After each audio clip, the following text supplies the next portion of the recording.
I'm finally back with another video. I was debating a long time on what kind of content I should make next, and almost as if by divine intervention, somebody left a comment and it led me to my next video. I'm going to read this comment briefly. Um, this is the whistle blows. His channel is called Atheists Lies, and he left a comment on one of my shorts. The short was titled "Does the Bible Condone Slavery?" Which obviously, yes, it does. But his comment to my video explaining why the Bible does in fact condone slavery is you're referring to Mosaic times, ended early in Old Testament. You don't understand the Bible. Term limits paid, treated well. There was correction, but only in severe cases, and it was strict too on what you can do, even in dire situations. Atheists leave out the truth and make up their own storylines. Released after 6 years, when excuse me, when they are bought in quotes, it's not as you think in modern English. They could say no. Boy, paid to work, atheist clowns are too boastful in their lying plights to admit the truth. Hateful and delusional, laughy face. Get a life, study, learn real facts, cry face. So I'm not going to respond to that comment in this video because obviously it would be it's punching down. Today we're going to punch down, way down, at bottom of the barrel. We're gonna be punching down, but we're not gonna respond to that today because I after reading this, I clicked on this guy's channel. He makes another comment somewhere. Um, Somewhere around here, he says, as I explained in my video on my channel, that I've already answered all your questions, atheist. Well, I decided to click on his channel, and that led me to my next video. So this is the atheist lies at at the whistle blows. I just want to go over his channel description real quick. Not here to convert you, just show the lies of atheism. Whistle blowing the lies of atheists. Many creators, this is funny too because he turned all of his comments off on his video, so he can't make any comments.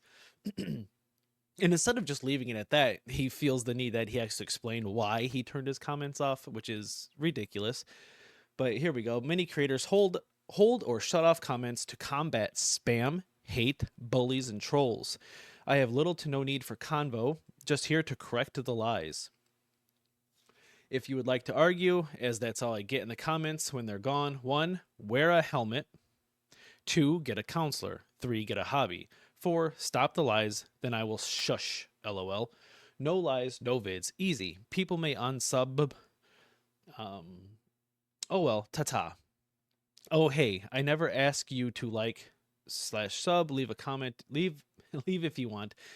I still same thing no matter. Cheers.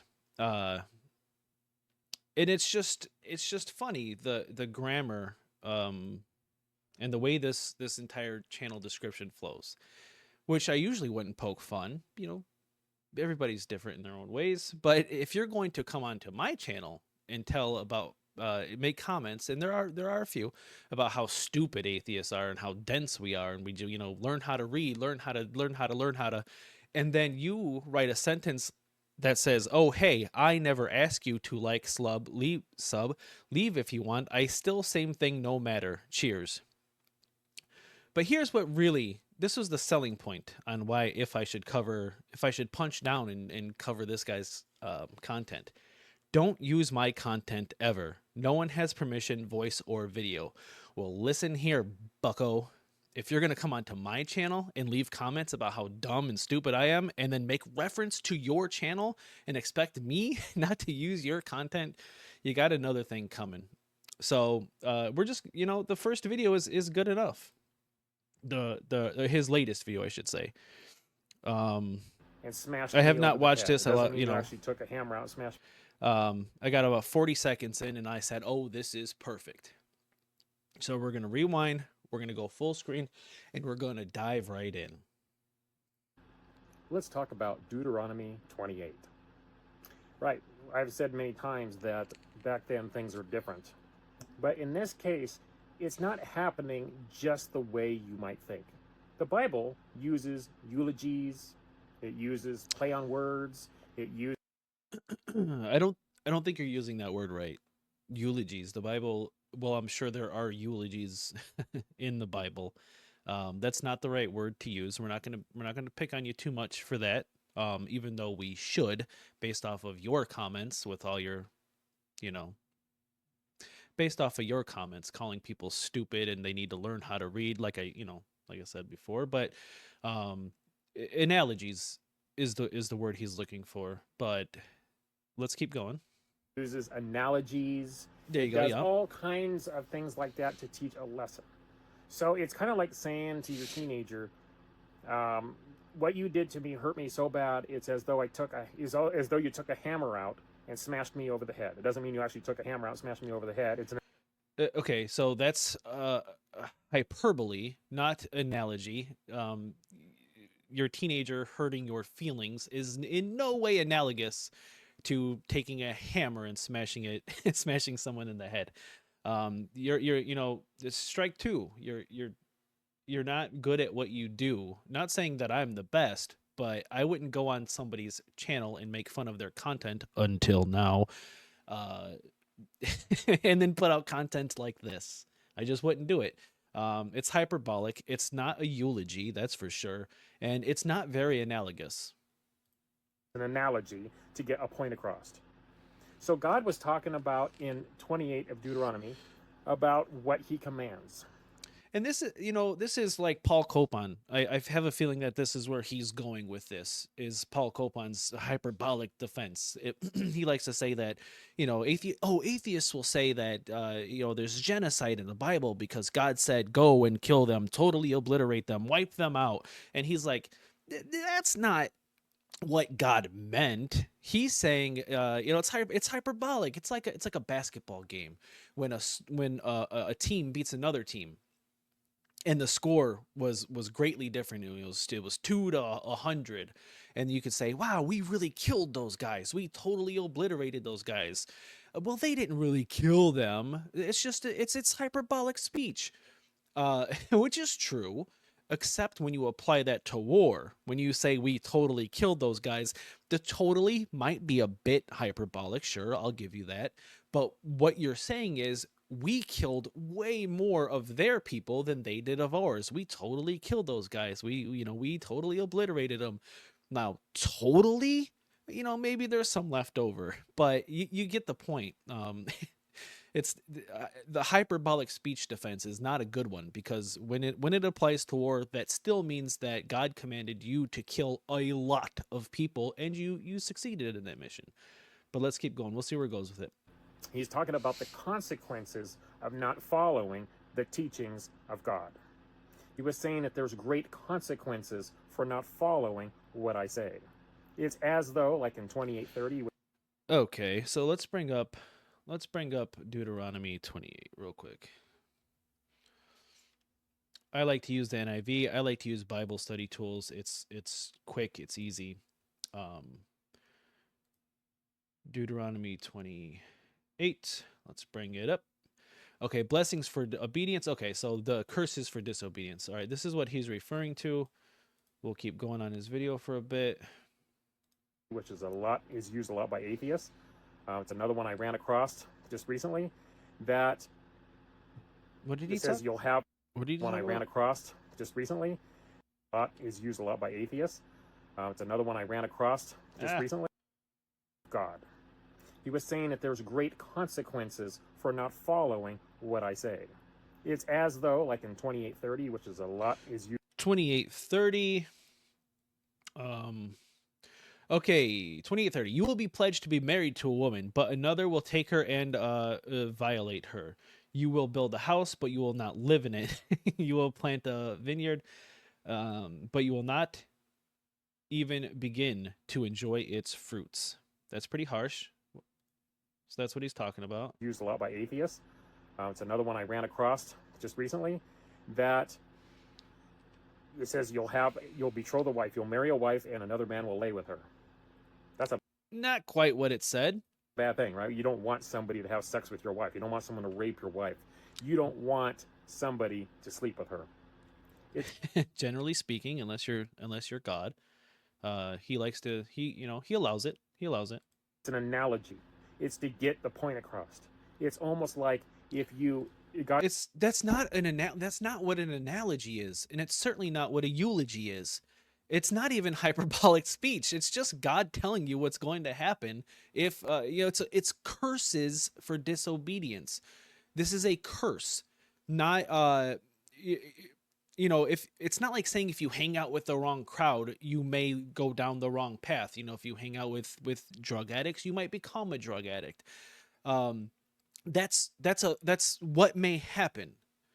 But in this instance, it's more like God's giving you the drugs. These are curses for disobedience, not what will happen if you disobey. What may happen. This is the path that you're on for if you disobey. This is a curse. Someone has to do the cursing. And there are witches and magicians and all types of sorcerers in the Bible, but in this instance, this is what God is going to do. This is God's curses. So I'm curious what he'll say. God's saying, if you don't follow my commandments, bad things will happen. Just as bad as somebody sleeping with your wife. You'll no, that's not what that says. make a crop of a winery, a winery and a vineyard, a vinery. You'll make it's late. I'm getting tired. I've been up since 6. It's after 10. I don't know what time. I can't see the clock pretty well. But it's as though you have grapes in your field and you can't harvest it. You can't make wine. You can't make grape juice. You can't use the crop.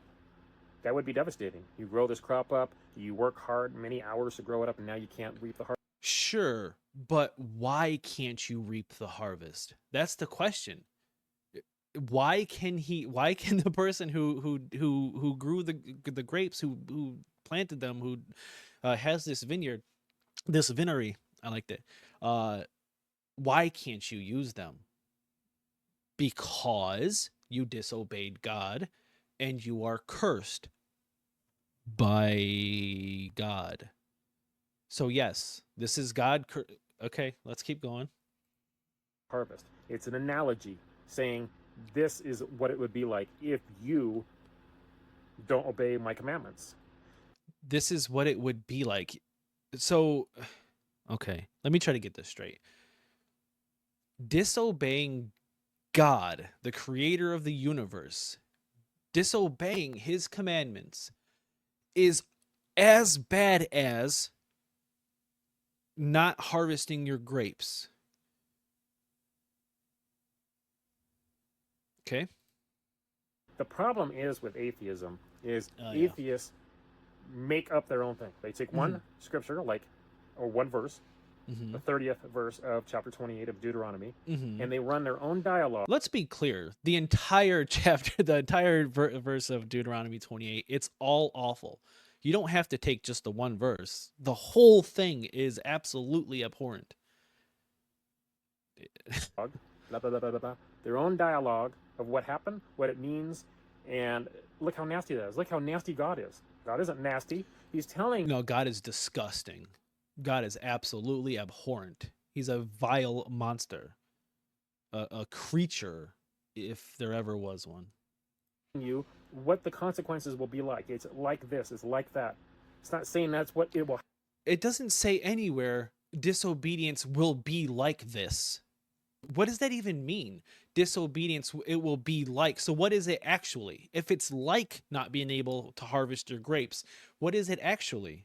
You're making no sense at all. Will happen. He's not telling you to rape other people's wives, and that's what the atheists will push. Nah, I mean, no, I would never push that. I don't know who's pushing that. I don't think he's commanding you to. He does command that, or at least permit it. But in this instance, no, I don't know what he's talking about. It doesn't say, I will command people to violate your wife. It doesn't say that. I agree. It's a lie. You guys are liars. You push a lying narrative. You do not tell the whole story. Do not read the whole chapter. Or if you do, you just lie about it and say, that's what it says. I encourage everyone right now to go through and read all of Deuteronomy 28. Do it, please, because it's pretty vile. says. It's not what it says. It's not what it's saying. It is And what it how do you says. know? Concordances help you with cross-referencing. A commentary has a concordance in it, and it will explain all that to you. It explains the plot. It explains the lesson. Okay, so a concordance explains the plot, explains the lesson. But this is not analogy. This is not eulogy. This is not hyperbole. This is simply law. Deuteronomy, second law. This is the Mosaic law. What? How can you make it seem as? Okay, so let's just say what concordance are you referencing for starters? Because there's a few of them. And what makes them right with the just because they can cross reference, if your concordance is based on apologetics, then no, I'm not going to trust it, because of course apologetics, that's their job, is to make it sound like it's not as bad as it is. But if you simply do go through and read the whole chapter, you can just see how bad it is. It's not saying disobedience is like this. It's saying this is the curse for disobedience. This is God's curse for disobedience to his commandments. That's what it's saying. You don't need concordance. You don't need Strongs. You don't need to go through anything else. You just read it, and it'll tell you exactly what it's saying. Goodness gracious. And let's just make a side note real quick. Why would a God be so stupid to write a book that you have to wait thousands of years after it's written for people to come up with concordances and all these different commentaries that he's talking about, in order for you to begin to understand what the book is trying to say based off of somebody else's idea of what the book is saying? Why wouldn't God be somewhat smart enough to write a book that everybody could just understand in a language that's not dead, in a language that people still speak? Write it in all languages that ever have existed and ever will exist, in a form that's not going to deteriorate, like on papyrus or whatever the Old Testament was written on. He may as well have written it on a Taco Bell toilet paper on Free Taco Tuesday. It lasted just as long. You don't have the originals. There's a lot to go through. But we're going to keep going with this before I go off on any more of a tangent. Your God was dumb if he thinks that the best way to get his message across is to write a book, wait a couple thousands of years for some people to come up with what they believe God was trying to actually say, and you Christians, you believers, can't even agree with yourselves. But we're the dumb ones, right? Let's keep going. Explains the analogy. Explains everything. It's not an about analogy. It. I kept using the word it's eulogy. not it's not eulogy. That's not the right word. Analogy. I take it back. I apologize. You admitted you were using the wrong word.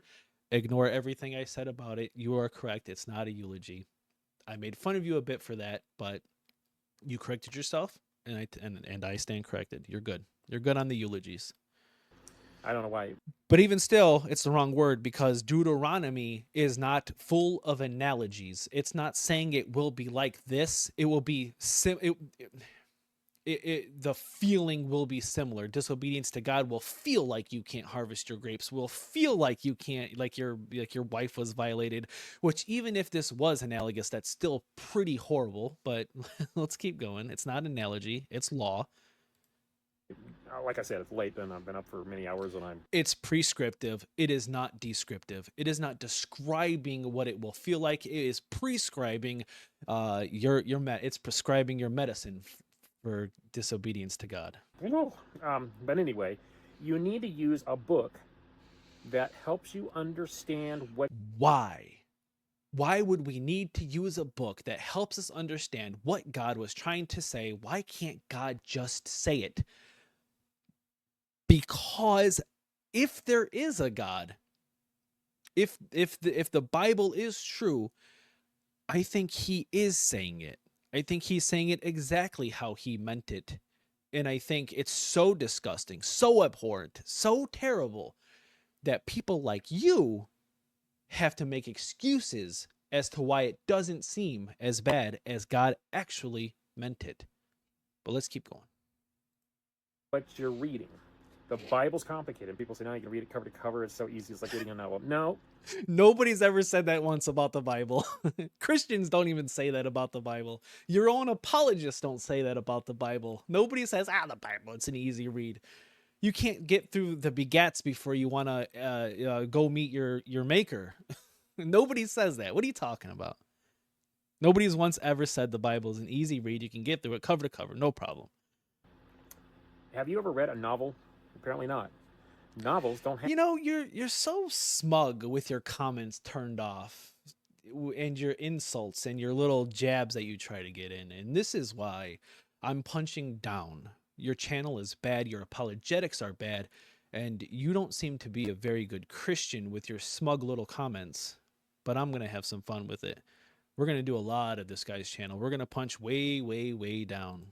Have 65,000 cross-references. I never read a novel with 65,000 cross-references. 65,000 cross-references? Oh my God. 6 books, 2 laws, Old Testament, New Testament, OT and NT. There's more than 2 laws, bucko. Lots of different things going on here. It's not in chronological order. It's not A to Z. It flops around. You need to have something that helps you understand what's being... He's gonna sit here with his smug little comments talking about have you ever read a novel? You guys make up stories, you guys make up lies, while referencing a section of the Bible that's called Deuteronomy, which quite literally means second law. And then you're gonna go through and say there's only 2 laws, the Old Testament and the New Testament. Have you ever done math? Apparently not. Come on, buddy. You got to do better than this. You got to do better than this, because this is really bad. Said in that scripture, what the lesson is, what the analogies are. And the Bible uses a ton of analogies. It does. And then atheists come along and say, it's telling you to do this. It's telling you that this happened. God is nasty because he's allowing rape. No. Yes. Yes. Uh-huh. Uh-huh. In the Bible, but God's not telling you to do it. There was people doing bad things. There was people doing illegal slavery that weren't... I will agree with him there. I don't think God allowed it, violation of women, but I don't think he specifically commanded it. I'll give him it. In line with the laws, the biblical law, the Judaic law. Okay, they were not doing things right. There was people that were breaking the law. There was people that were doing wrong things, and God says if you do them, you get the death penalty. Okay, they insert things. The atheists put in their own storyline. They ad-lib. They make stuff up. I don't... That's what you're doing right now. You're just making stuff up. You're just making stuff up. Do that. I read the whole thing, and I use books to help me understand what's going on. And then people... You use other people's opinions whose job it is to make it seem like it's not as bad as it actually is to help you figure out what's going on. And then you turn your comment section off because you refuse to learn or take any type of criticism. Oh boy. We'll keep going. We're almost done here. We're almost done here. And of course I get atheists say, well, if you have to, why would God make something so complicated that you have to have books? That's a good question. Yes, I agree. And not just books to help you, but other people's opinions thousands of years after the fact to help you, because they're just right. They're correct. Whoever wrote these commentaries that he's talking about, they must be right. There's no other commentaries would disagree with their commentaries, right? You understand it. There was a lot going on. Multiple different writers, different times, and then it all had to be... So what he's saying is his God was not capable. His God was not powerful enough. His God was not smart enough. His God did not have the insight to have the Bible written in a way that everybody on earth could understand simultaneously. It sounds like a pretty weak God, if you ask me. God, he just couldn't pull it off. He didn't have the power. found and put together, and from all the etchings, and then they used animal skins and dyes, and then they had to. That was my point earlier, dude. Why was it written on animal skins and dyes and etchings? Why didn't he write it in a way that from day one would be preserved throughout all eternity? He's God after all. It could have just been. I already went through it. I won't go through it again. Gather all that stuff up and find it and move it all together and combine it and then translate it all. I mean, it's complicated. It's a hard job to do over a long period of time. You can't just throw it into a computer and have it formulate it for yourself. I mean, people can't understand that. An atheist doesn't understand that. An atheist hard to compile. No. What in the world's wrong with No, an atheist doesn't understand why it would be difficult for God to compile a book that was coherent, made sense, and that everybody could understand. No, an atheist cannot wrap their minds around a God so weak that he couldn't pull this off. You are correct. with you? Well, never mind. That's a whole other talk show. So this is a great example in Deuteronomy 28 where they take one verse out and make their own dialogue, and it's all a bunch of rubbish. It's all a bunch of rubbish. The things that atheists say about Deuteronomy and Exodus is absolutely appalling. Where you guys get this stuff? We get it from the Bible. God, you are such a you're infuriating. I mean, I'm having fun, but at the same time, you're so smug that you do raise blood pressure quite a bit. I can see, and I think that might be your point, and that's why you have your comment section turned off. But where do we get this stuff, you ask? From the Bible, directly from the Bible. We say things about Exodus and Deuteronomy and Leviticus, and literally the all of the Bible. We say these things that they're appalling and abhorrent and whatever because they are. And I'm going to prove it to you in just a moment. I have to wonder if you're even sober. I have to wonder if you're even sober. Okay, so let's go through Deuteronomy 28 real quick here, okay? He's saying this is what it will be like. He's saying it will be analogous. Disobedience to God's commandments will be like not having a vineyard or your wife being violated. How that makes sense? So if it will be similar or analogous, as he says, to that, what will it actually be? Well, that's what it will actually be. There's no, you can't replace that. If it's like not being able to harvest your grapes, then what is it actually? Because it's just like that. He's saying you won't, you won't actually not be able to harvest your grapes. It'll just feel like, it'll be similar to that feeling. So what are you replacing it with that it's actually like? But again, this isn't analogy. This is curse. This is a curse from God to you. This is punishment for disobedience to his law. It's not saying it will be like this. God is saying, I will do this to you. And if he read the full verse or the full chapter like he claims he did, instead of just concordance or commentaries from some other people telling him how this is actually okay, which it's not, he would realize this. It's very simple. Okay, you will be cursed in the city. Your basket, the fruit of your loom will be cursed. Now, who's doing the cursing? That would be God. You will be cursed. The Lord will send on you curses. This is punishment. It's not like not having a vineyard. It's not like your wife being violated. It is not having the vineyard or the harvest. It is your wife being violated. The Lord will send on you curses, confusion, and rebuke everything you put into your hand until you are destroyed. The Lord will plague you with disease until he has destroyed you from the land you are entering to possess. The Lord will strike you with wasting disease, fever, inflammation, scorching heat, and drought. The sky over your head will blah, blah, blah, blah, blah. The Lord will turn the rain of your country into dust. The Lord will cause you to be defeated before your enemies. The Lord will afflict you with boils of Egypt and tumors, festering sores. The Lord, the Lord, the Lord. It's not like it will be like this. God's telling you what he's going to do to you for disobedience. Do better in your videos, and maybe I won't go as hard as I did. Your videos are trash. Your opinions are wrong. And I'm going to end the video here. Thanks for tuning in.